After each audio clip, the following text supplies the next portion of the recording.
यहाँ से तो नहीं। ठीक है, तो ये था ये स्टार्टिंग ये सब भी हो गया।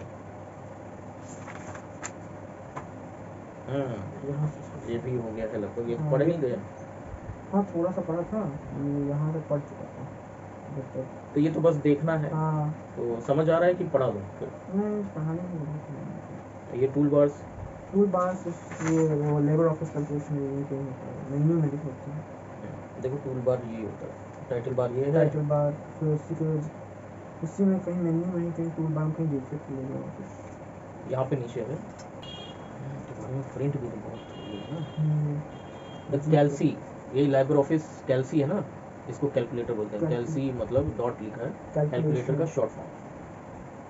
कैल्सी opens with the standard and formatting toolbars at the top of the workplace by default. ठीक है, these toolbars provide wide range of common commands and functions.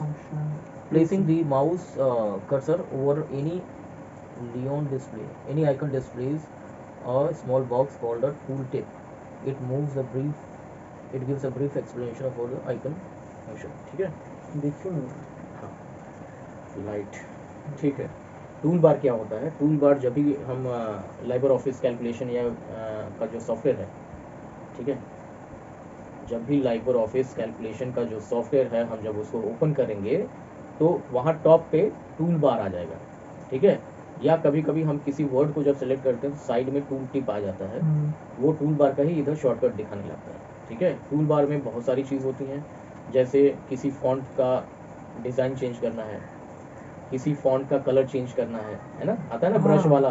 Tool bar से हम लोग वर्ड को चेंज कलर में कलर चेंज कर लेते हैं। स्पेसिंग, अलाइनमेंट होता है कि एक राइट साइड में हो या सेंटर में हो या डॉट डैश वाला, कई डैश होता है ना, वो सब टूल बार में होता है। समझ आ गया? अब समझ आ गया? ऊपर ही मिलेगा, और एक तो वर्ड को भी तुम क्लिक करोगे तो उधर भी आ जाएगा। तो टूल बार से किसी फॉन्ट को चेंज कर सकते हैं, इसमें भी करना है, बोल्ड लेटर्स में करना है तो आता नहीं है, बी लिखा हुआ है, अंडरलाइन करना है किसी फॉन्ट पे, ये सारे कुछ क्या आएंगे टूल बार में।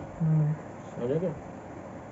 टूल बार से हम लोग कोई सा भी वर्ड या फिर कैलकुलेशन जो भी लेबर ऑफिस में होता है तो उससे जरिए हम लोग डिज़ाइन या कलर हम लोग चेंज कर सकते हैं। हाँ, अब जैसे मान लो मैंने बताया ना कि अगर इलेक्ट्रॉनिक स्प्रेडशीट में तुमने हेडिंग डाला, हेडिंग क्या डाला? नेम, फिर डाला क्वालिफिकेशन, तो नेम क्वालिफिकेशन तो हेडिंग है, फिर बाकी नाम लिखने लगे तो वो तो उसी तरह लिख जाएगा। तो इसी नेम को और बोल्ड में करना है, मतलब और गाढ़ा करना है, ब्लैक में थोड़ा सा बेहतर, या इटैलिक मतलब वो स्लैंटिंग वाला, है ना, तो वो टूल बार से जरिए वो टूल बार के जरिए हो सकता है। ठीक है, किसी फॉन्ट का डिजाइन चेंज करना है, कलर करना है, उसको ऑरेंज में कर दो सारे हेडिंग। ठीक है, वो टूल बार के जरिए होगा। समझ आ गया? अब ये टूल बार हो गया। अब दूसरा क्या है? फॉर्मेटिंग, स्टैंडर्ड टूल बार। अब टूल बार में भी कई पार्ट होते हैं। स्टैंडर्ड टूल बार क्या होता है? The standard tool bar shows the icons for most common operations such as editing, arranging, क्या है, filtering etcetera used while working on the spreadsheet. ठीक है, अब स्प्रेडशीट पे काम करो तो स्टैंडर्ड टूल बार क्या करता है? Standard tool bar shows the icon for most common operations like filtering, editing, समझ आ गया, फॉर्मेटिंग, ये सब करने के लिए स्टैंडर्ड टूल बार होता है। ठीक है, अब दूसरा क्या है? Formatting tool bar. Formatting tool bar क्या बोलेगा? Formatting tool bar has the most common operation related to formatting data sheet. ठीक है, अच्छा, टू स्टैंडर्ड टूल बार में तुम्हारा एडिटिंग, अरेंजिंग, फिल्टरिंग आ रहा है, लेकिन फॉर्मेटिंग टूल बार में फॉर्मेटिंग आएगा। ठीक, formatting data sheet, it includes buttons for the font selection, ठीक है, size of the text, alignment, बोले नहीं, अलाइनमेंट जो डैश वाला आता है कि सेंटर में रहेगा या लेफ्ट में रहेगा या राइट में रहेगा। ठीक, cell value formatting and orientation, ठीक है, एंड इंडेंटेशन। अब ये क्या फॉर्मेटिंग है? फॉर्मेटिंग मतलब होता है कि किसी भी वर्ड में, किसी भी सेंटेंस में क्या करना है, हमें डिज़ाइन लाना है या उसको अलग दिखना है किसी और दूसरे वर्ड से। ठीक, तो वो फॉर्मेटिंग टूल बार से हम कर सकते हैं। समझ आ गया? और स्टैंडर्ड टूल बार से हम क्या कर सकते हैं? उस वर्ड को फिल्टर कर सकते हैं, अरेंज कर सकते हैं, एडिट कर सकते हैं। स्टैंडर्ड टूल बार में पूरे फाइल में एक ही वर्ड मुझे फाइंड करना है, तो हमने स्टैंडर्ड टूल बार में एक बटन दबाया और वो वर्ड लिखा तो पूरे फाइल में एक वर्ड में मिल गया। अब उसको चेंज करना है, ठीक है, एक ही जगह से सारे उस तरह के वर्ड चेंज हो जाए, इस तरह से भी होता है, ठीक है।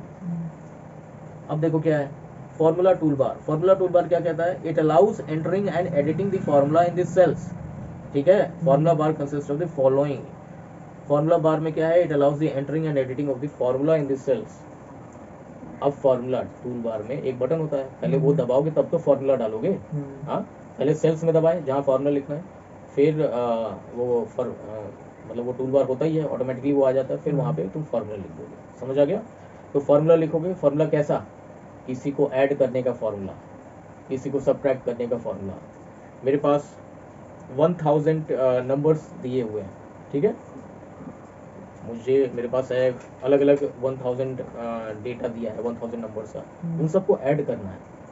सपोज दिया हुआ है कि 1,96,000 ये, फिर 2 लाख समथिंग ये, 3,50,000 ये, तो सबका अलग अलग तुम क्या ऐड करने बैठोगे? नहीं ना। तो क्या करेगा ये सब एक कॉलम में दिया है, फिर नीचे एक फॉर्मूला लगा दो, उससे सारा ये ऐड होके उसका टोटल आ जाएगा। समझ आ गया? तो ये काम कहाँ आएगा? फॉर्मूला टूल बार में, ठीक। अब क्या है, फॉर्मूला टूल बार जो होते हैं कई टाइप के होते हैं। एक होता है name box. Name box shows this cell reference, for example A1, ठीक है, मिलता है ना। सेल का भी तो एड्रेस होता है, किस सेल में हम लिखे हैं। तो नेम बार क्या करता है, वो सेल का वो नेम बताता है कि A1 सेल में ये लिखा है। अब मुझे देखना है कि A1 सेल में क्या लिखा, तो A1 सेल के पास जाना पड़ेगा। हाँ, तो हर सेल का एक नाम होता है, तो चाहे वो लैक्स ऑफ सेल्स हैं, सबके नाम है। अब A1 है, अब 1 लाख वाले सेल को क्या, 1 लाख वाला सेल जो होगा उसको बोलेंगे A1 लाख, ठीक है। तो सर ये नेम बॉक्स जो है इसमें मतलब जैसे कि कोई नाम मेरे को पता नाम लिखना, अब उस नेम बॉक्स के जरिए तो हम लोग अपना नेम जो वर्ड है उसको चेंज भी कर सकते हैं। नहीं, नेम बॉक्स तुम समझे नहीं। Name box